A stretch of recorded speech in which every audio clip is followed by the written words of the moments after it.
ప్రియులారా, మన వాక్య భాగం రోమాపత్రిక 7వ అధ్యాయం 1 నుండి 12వ వచనం వరకు సావధానంగా వినండి. సహోదరులారా, మనుష్యుడు బ్రతికినంత కాలము ధర్మశాస్త్రము అతని మీద ప్రభుత్వము చేస్తున్నదని మీకు తెలియదా? ధర్మశాస్త్రము ఎరిగిన మీతో మాట్లాడుతున్నాను.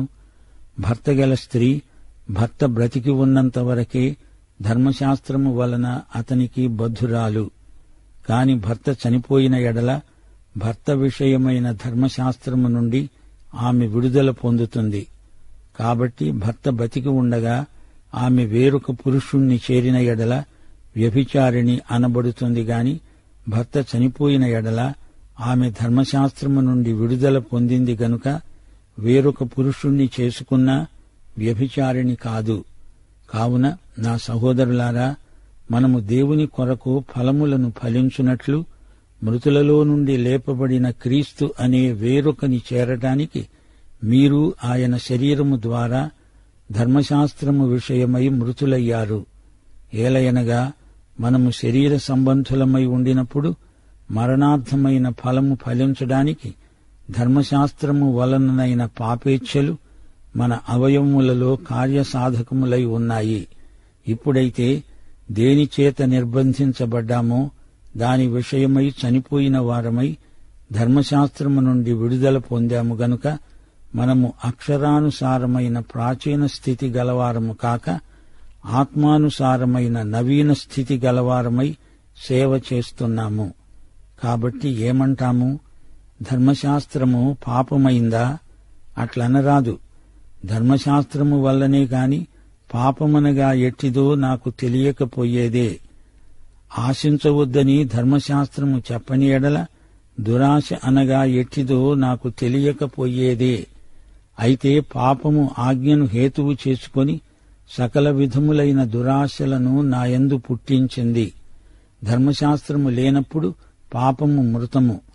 ఒకప్పుడు నేను ధర్మశాస్త్రము లేకుండా జీవించాను గాని ఆజ్ఞ వచ్చినప్పుడు పాపమునకు మరల జీవము వచ్చింది. నేనైతే చనిపోయాను. అప్పుడు జీవార్థమైన ఆజ్ఞ నాకు మరణార్థమైనట్లు కనపడింది. ఏలయనగా పాపము ఆజ్ఞను హేతువు చేసుకొని నన్ను మోసపుచ్చి దానిచేత నన్ను చంపింది. కాబట్టి ధర్మశాస్త్రము పరిశుద్ధమైనది, ఆజ్ఞ కూడా పరిశుద్ధమైనది, నీతిగలది, ఉత్తమమైనది. గమనించండి, ఈ వాక్య భాగంలో పౌలు ఆలోచనా ధోరణిని మనం గమనించాలి. రక్షించబడిన విశ్వాసిలో ఇంకా పోరాటం కొనసాగుతూనే ఉంది. శుద్ధీకరణ అనే అంశం 5వ అధ్యాయంలో మొదలైంది. 6వ అధ్యాయంలో పరిశుద్ధతా స్థితిని గుర్తించాము. అనగా యేసు మరణ పునరుత్థానాలతో సంయుక్తత, యేసుకు సజీవ సమర్పణ వల్ల అది సాధ్యమవుతుంది. ప్రభు తానే మన ద్వారా జీవిస్తాడు, మనలో నివసిస్తాడు. ఇదే మన స్థితి. ఇప్పుడు రోమా 7వ అధ్యాయంలో రక్షించబడిన వ్యక్తి వదిలించుకోవలసిన బంధకాలున్నాయి. విశ్వాసి హృదయంలో పోరాటం ప్రవర్తిల్లుతుంది. ధర్మశాస్త్రము విశ్వాసిలో పరిశుద్ధతను ప్రకల్పన చెయ్యజాలదు. పోనీ కొత్త స్వభావం వచ్చింది, అదైనా పరిశుద్ధతను ఉత్పత్తి చేయగలదా? అది దానివల్ల అయ్యేది కాదు. సజీవుడైన క్రీస్తుతో సంయుక్తపడి ఆయనకు నిన్ను అప్పగించుకోవడం కంటే చేయగలిగిందేమీ లేదు. ఈ అధ్యాయంలో పౌలు మనస్సు గ్రహించగలిగితే ఈ పత్రిక అంతా అర్థం చేసుకున్నట్లే. 7వ అధ్యాయాన్ని చాలామంది దాటేస్తారు. అలా చేయకండి. ఈ అధ్యాయంలో మనకెన్నో విలువైన పాఠాలు లభిస్తాయి. రక్షించబడిన విశ్వాసిలో చెలరేగే రభస ఈ అధ్యాయంలో ఉంది. ధర్మశాస్త్రం విషయం మరల ప్రస్తావించబడింది. శరీర స్వభావంలో పోరాటం ఈ అధ్యాయంలో ప్రధాన అంశం. శరీరానుసారమైన మనసు దేవునికి విరోధంగా పోరాడుతుంది. మన స్వప్రయత్నంతో క్రైస్తవ జీవితాన్ని జీవించలేము. దేవుని ఆత్మకు మనల్ని మనమే అప్పగించుకోవడమే ఏకైక మార్గం. మనం చెయ్యలేని దాన్ని ఆయన చేస్తాడు, చెయ్యనివ్వాలి. మోషే ధర్మశాస్త్రం ఆధారంగా క్రైస్తవ జీవితాన్ని జీవించే ప్రయత్నం చేసేవారు కొందరున్నారు. క్రైస్తవ విశ్వాసిపై ధర్మశాస్త్రానికి ఎట్టి అధికారము లేదు. పౌలు ఈ సంగతి నిరూపిస్తున్నాడు. ధర్మశాస్త్రం మనిషికి మరణశిక్ష విధించింది. ధర్మశాస్త్రం శిక్షావిధిని అమలుపరుస్తుంది. 2 కొరింథీ 3:9 ఇదే మాట అంటోంది. శిక్షావిధికి కారణమైన పరిచర్యే మహిమ కలిగినదైతే నీతికి కారణమైన పరిచర్య ఎంతో అధికమైన మహిమ గలది అవుతుంది. ధర్మశాస్త్రం ఒక తీర్పరిగా మరణశిక్ష విధిస్తే యేసు తీర్పరిగా నిత్యజీవం ప్రసాదించాడు. పౌలంటున్నాడు, మీరు ధర్మశాస్త్రం ఎరిగిన వారు గనుక నా మాట వినండి. ఈ సంగతి మీరెరుగరా అని పౌలు అంటున్నాడంటే అది గద్దింపు. దేవుడు ధర్మశాస్త్రమును దేశానికే కాదు, దేశ ప్రజలకిచ్చాడు. ఇశ్రాయేలీయులకు ధర్మశాస్త్రమున్నది కాని వారు దానిని గైకొనలేదు. అపొస్తలుల కార్యములు 7:53 స్తెఫను ప్రసంగిస్తూ ఇదే మాట అన్నాడు. దేవదూతల ద్వారా నియమింపబడిన ధర్మశాస్త్రమును మీరు పొందారు గాని దానిని గైకొనలేదు. అపొస్తలుల కార్యములు 15:10 పేతురన్నాడు, మన పితరులైనా మనమైనా మోయలేని కాడిని శిష్యుల మెడ మీద పెట్టి మీరెందుకు దేవుణ్ణి శోధిస్తున్నారు? పౌలు ఈ సందర్భంలో ఒక దృష్టాంతాన్ని పేర్కొన్నాడు. ఇదేమీ పెళ్లి ప్రసంగం కాదు, ధర్మశాస్త్రాన్ని గురించిన ప్రస్తావన. భార్య తన భర్త బతికి ఉన్నంత వరకే అతనికి బద్ధురాలు. మరణము ద్వారా అనగా తన భర్త చనిపోయినందున వైవాహిక బంధం నుంచి ఆమె విడుదల పొందింది. అతని మరణం వారి వివాహాన్ని రద్దు చేసింది. ఆమె ఇక మీదట అతని భార్య కాదు. ఆమె ధర్మశాస్త్రము నుండి విడుదల పొందింది, అనగా భర్తను గురించిన ధర్మశాస్త్రము నుండి విడుదల. మోషే ధర్మశాస్త్రం ప్రకారం భర్తగాని భార్యగాని మరో వ్యక్తిని పెళ్లాడితే అది నేరం. ఆ వ్యక్తిని ధర్మశాస్త్రం రాళ్లతో కొట్టి చంపేస్తుంది. అయితే మోషే ధర్మశాస్త్రాన్ని అక్షరాలా ఇప్పుడు అమలుపరచలేము. పౌలు ఇక్కడ వివాహాన్ని గురించి విడాకులను గురించి మాట్లాడటం లేదు. ఒక స్త్రీ యొక్క భర్త చనిపోతే ఆమె మృతుడికి భార్య కాదు, ఆమె ఒంటరిది అయింది. ఇది సాధారణ న్యాయం.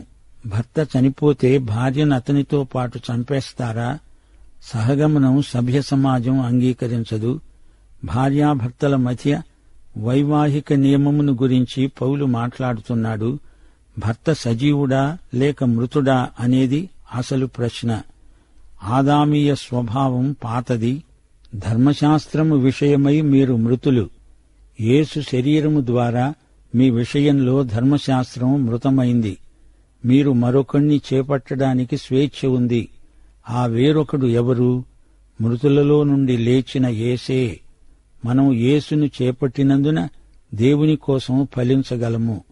ఇక్కడ భార్య అంటే విశ్వాసి, రెండో భర్త క్రీస్తే.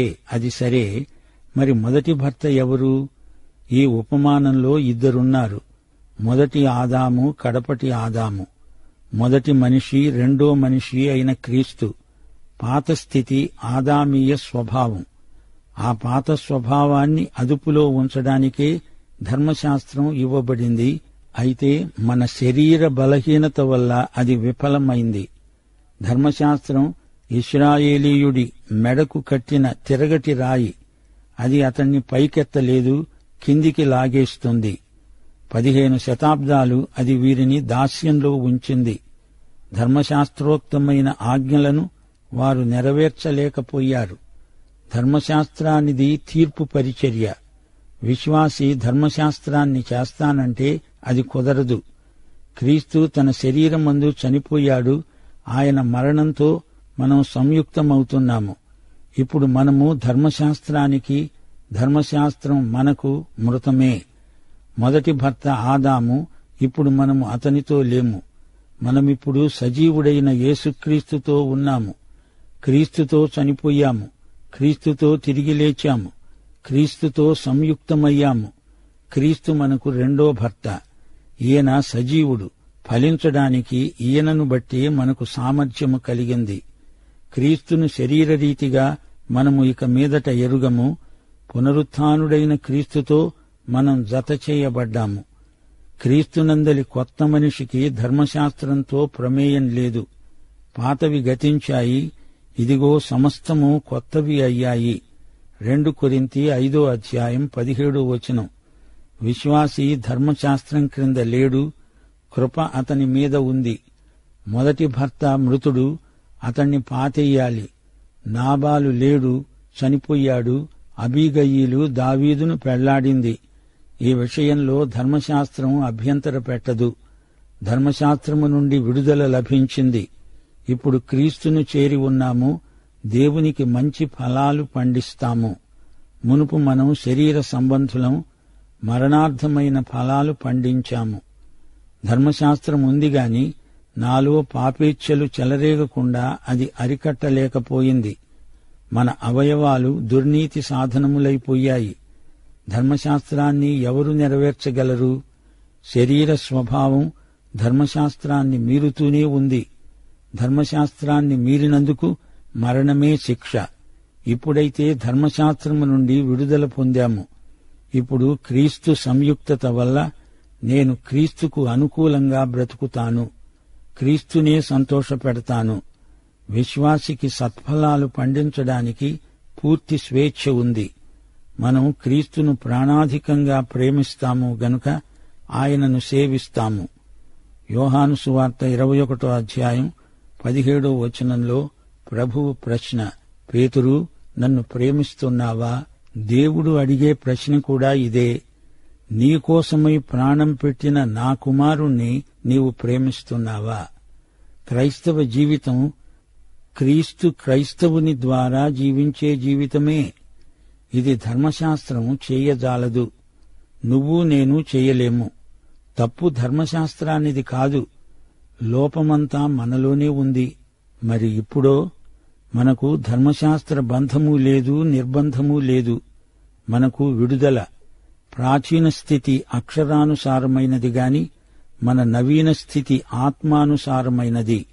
ఇదే మన సేవా రహస్యం. ధర్మశాస్త్రం పాపం కాదు. పాపమంటే ఏమిటో మనకు చూపుతుంది ధర్మశాస్త్రం. ధర్మశాస్త్రం ఉన్నందుకే పాపానికి అంత బలం. ధర్మశాస్త్రానికి పాపానికి ఉన్న సంబంధం ఎలాంటిదో పౌలు చూపుతున్నాడు. ధర్మశాస్త్రం పాపం కాదు, అది మంచిదే. అది దేవుని చిత్తాన్ని మనకు చూపెడుతుంది. పాపము ఎంత పాపభూయిష్టమో ధర్మశాస్త్రం చూపుతుంది. అది ధర్మశాస్త్రము చేసే పరిచర్య. అది అక్షరార్థమైనది, ఆత్మ పరిచర్య కాదు. ధర్మశాస్త్రం పౌలు హృదయానికి ఎక్స్రే లాంటిది. దేవుని వాక్యం అద్దము లాంటిది. మన నిజస్వరూపాన్ని మనకు చూపుతుంది. నీ మొహం మీద మచ్చను ధర్మశాస్త్రం చూపెడుతుంది కాని దాన్ని తొలగించజాలదు. అద్దం ఆ పని చేయజాలదు. పాత ఆదామీయ స్వభావం వల్లనే ఈ సమస్య ఏర్పడింది.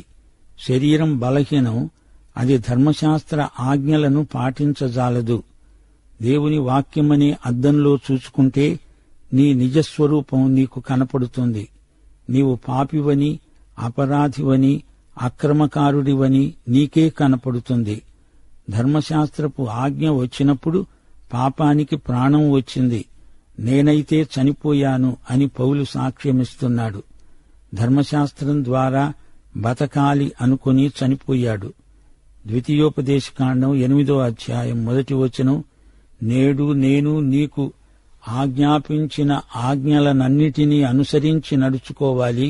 అప్పుడు మీరు బ్రతికి అభివృద్ధి నొంది వాగ్దత్త భూమిని వశపరుచుకుంటారు. కాని వారు అలా చేయలేకపోయారు. ధర్మశాస్త్రం జీవమునివ్వలేదు, శక్తిని ఇవ్వలేదు. ధర్మశాస్త్రం చేసిందల్లా ఒక్కటే, మానవతలోని బలహీనతలను, పాపాన్ని బట్టబయలు చేసింది. ధర్మశాస్త్రం జీవమునివ్వలేదు, శక్తిని ఇవ్వజాలదు అన్నాము కదా. గలతీ పత్రిక 3:21 ధర్మశాస్త్రము దేవుని వాగ్దానములకు విరోధమైనదా? అట్లనరాదు. జీవింపచేయ శక్తిగల ధర్మశాస్త్రము ఇవ్వబడి ఉన్న ఎడల వాస్తవముగా నీతి ధర్మశాస్త్రం మూలముగానే కలిగేది. జీవముగాని క్రైస్తవ జీవితముగాని ధర్మశాస్త్రం మూలముగా కలిగినవి కావు. కారు మంచిదే కాని అసమర్థుడైన డ్రైవరు చేతిలో కారు ప్రమాదానికి గురి అయి తీరుతుంది.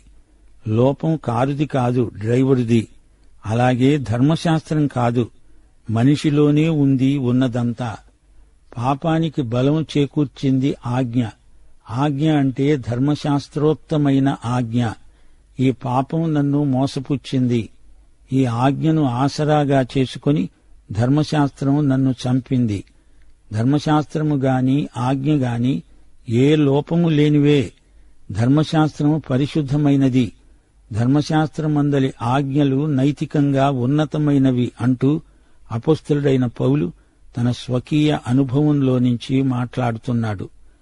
గమనించండి, విశ్వాసులు ధర్మశాస్త్రం క్రింద ఉన్నవారు కారు. అంత మాత్రం చేత ఇష్టమొచ్చినట్లు ధర్మశాస్త్ర వ్యతిరేక చర్యలు చెయ్యవచ్చు అని కాదు. వీరికి నూతన జీవమున్నది, కొత్త యజమాని ఉన్నాడు. వీరిలో ఒక కొత్త ప్రేమ ఉంది. విశ్వాసి ఆధ్యాత్మికంగా యేసుక్రీస్తుకు చెందినవాడవుతున్నాడు. విశ్వాసి యేసు యొక్క పెండ్లి కుమార్తె. ప్రేమపై ఆధారపడిందే వివాహం. ధర్మశాస్త్రం వైవాహిక ప్రేమను ఉత్పత్తి చెయ్యజాలదు. యేసు ప్రేమ ధర్మశాస్త్ర నియమాలను మించింది. నిర్బంధంతో కూడినది ప్రేమ కానేరదు. ధర్మశాస్త్రం మనిషిని మార్చలేదు. ధర్మశాస్త్రం అదుపాజ్ఞలలో విశ్వాసి ఉండడు. పాపాన్ని వేలుపెట్టి చూపుతుంది ధర్మశాస్త్రం. అంతవరకే ధర్మశాస్త్ర పరిచర్య పరిమితం. ధర్మశాస్త్రం ఎంతో సమగ్రమైనది. తన పనేదో దానిని తూచా తప్పకుండా చేస్తుంది. ధర్మశాస్త్రానికి లోబడినంత మాత్రాన చెడ్డ ఆలోచనలు రాకుండా ఉంటాయా? పాపిలో పాపం చేసే దురాగతం ఇంతా అంతా కాదు. ధర్మశాస్త్రం నీలో ఉన్న పాపాన్నంతా తోడిపోస్తుంది. గాని యేసు ప్రేమ మనలోని మంచిని వెలికి తెస్తుంది. వింటున్నారా? మతాలు దేవుని కోసం మనుషుల అన్వేషణ. అయితే సువార్త మనిషి కోసం దేవుని అన్వేషణ. లోకంలో మతాలు ఎన్నో ఉన్నాయి, గాని సువార్త ఒక్కటే. మనల్ని మనం తూచుకునే త్రాసును ఇతరులను తూచడానికి వాడం. స్వయం స్తుతి, పరనింద అనే వైఖరులు మంచివి కావు. యేసుక్రీస్తు మన విశ్వాసమునకు కర్త. ఆయన మన ఆత్మకు భర్త. ఈ పాఠంలో మనం నేర్చుకోవాల్సిన పాఠమొకటి ఉంది. ధర్మశాస్త్రము పాపము ఈ రెండూ ఒకటి కావు. ధర్మశాస్త్రం పాపమెలాంటిదో చూపుతుంది. పాపమును పౌలు ప్రాచీన పురుషుడు అంటున్నాడు. ధర్మశాస్త్ర దర్పణము ద్వారా పాపము పాపమైనట్లు కనపడుతుంది. ధర్మశాస్త్ర నియమాలు పాటిస్తే పరిశుద్ధ జీవితం అలవడుతుంది అంటే అది కేవలం భ్రమ మాత్రమే. ధర్మశాస్త్రం ప్రయోజనం పరిమితం. దేవుని నైతిక ప్రమాణాలు ఎంత ఉన్నతమో ధర్మశాస్త్రం వల్ల తెలుసుకోగలుగుతున్నాము. మన నీతి ధర్మశాస్త్ర సంబంధమైనది కాదు. ధర్మశాస్త్రపు కాడి కింద మనం బానిసలము కాము. క్రైస్తవునికి ధర్మశాస్త్రంతో ఉన్న సంబంధం ఎలాంటిది? భర్త చనిపోయిన స్త్రీకి ఎలా విడుదల ఉందో, ఆమె మరొకణ్ణి చేసుకోవడానికి ఎలా స్వేచ్ఛ పొందిందో, అలాగే ధర్మశాస్త్రం నుండి మనకు విడుదల. యేసుక్రీస్తు అనే మరొకణ్ణి చేరాము. మొదటివాడు ఆదాము, రెండోవాడు యేసుక్రీస్తు. యేసుక్రీస్తు కడపటి ఆదాము, రెండో మనుష్యుడు. ధర్మశాస్త్ర విధానానికి మనము చచ్చినట్లే. పరిశుద్ధాత్మ ద్వారా పాపేచ్ఛలను జయిస్తాము. వాటిని చెరపట్టి ప్రభువుకు పట్టి ఇస్తాము. ధర్మశాస్త్రం ఇవ్వలేని అంతర్గత శక్తి నూతన స్వభావాన్ని బలపరుస్తుంది. ధర్మశాస్త్రం కాదు, పాపమే దీనికంతటికీ కారణం. ధర్మశాస్త్రము ద్వారా పాపమును గురించిన చైతన్యం వచ్చింది. ధర్మశాస్త్రము ఎవరినీ నీతిమంతులనుగా చేయజాలదు. కృప అంటే యేసుక్రీస్తు, పాపం అంటే సైతాను. ధర్మశాస్త్రం చెయ్యలేనిది కృప చేయగలిగింది. పాఠం ఇంతటితో సమాప్తం. మన ప్రభువైన యేసుక్రీస్తు వారి కృప, తండ్రి అయిన దేవుని ప్రేమ, పరిశుద్ధాత్మ యొక్క అన్యోన్య సహవాసము మనకు నిత్యత్వము పర్యంతము తోడై ఉండునుగాక. ఆమెన్.